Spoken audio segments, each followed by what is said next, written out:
policy has gone through two shifts. We're now in the third phase. During its first year, the Obama administration, I think, tried to emphasize engagement, tried to broaden the range of topics on which the United States might cooperate with China, tried to downplay some of the differences over issues like human rights. But during the course of that first year, China behaved on a number of issues in ways that many people in the United States and also in the region saw as quite assertive, even aggressive. South China Sea, the sinking of the South Korean naval vessel, and the Chinese reaction to that. And by the end of that second year, so 2010, I think the Obama administration had not moved away from engagement, but was emphasizing some of the other parts of U.S. strategy for the region, in particular strengthening our alliances, our relations with non-allied democratic partners like India, emphasizing the permanence of the American military posture in the region. The president made his visit and stopped at many capitals, but notably didn't go to Beijing.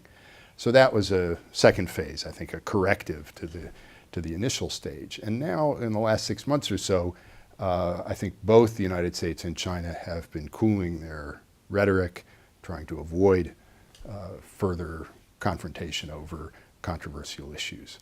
And that's the stage I think that we're in now. The question is how long that's going to last.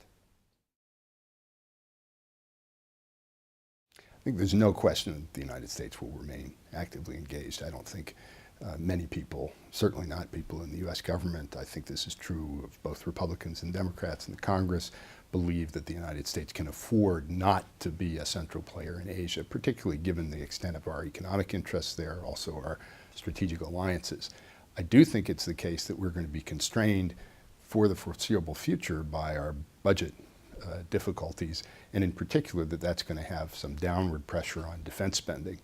The U.S. is going to spend more money, I think, over time on military systems that are devoted to maintaining a balance of power in Asia.